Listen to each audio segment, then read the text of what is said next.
আসসালামু আলাইকুম, সবাই আশা করি ভালো আছেন। আমিও ভালো আছি আলহামদুলিল্লাহ। আজকের দুপুরের রেসিপি নিয়ে আসলাম, ডিম ভুনা করেছি আর মূলা দিয়ে মাছ দিয়ে রান্না করেছি ঝুল।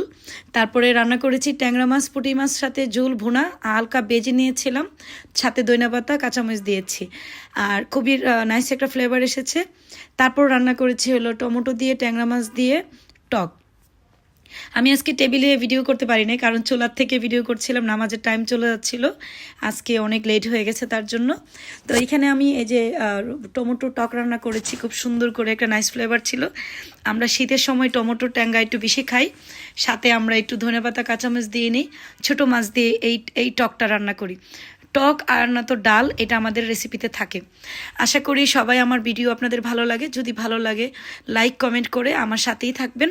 আমার একটা ইউটিউব চ্যানেল আছে, যারা আমার ইউটিউবে এই ভিডিওটা দেখছেন তাদেরকে বলবো প্লিজ অবশ্যই আমার ইউটিউবে সাবস্ক্রাইব করে দিবেন আর কমেন্ট করে যাবেন, একটা লাইক দিয়ে যাবেন, কমেন্ট করে জানিয়ে যাবেন আমার রান্নার রেসিপি আসলে আপনাদের কেমন লাগে। ফেসবুক পেজে যারা আছেন তাদেরকে বলবো অবশ্যই আমার ফলো বাটনে একটা ফলো করে দিবেন আর একটা লাইক কমেন্ট করে যাবেন যদি আমার ভিডিও আপনাদের ভালো লাগে। তো আশা করি সবাই ভালো আছেন। যারা যারা আমার ভিডিও দেখেছেন তাদেরকে ধন্যবাদ। আসসালামু আলাইকুম।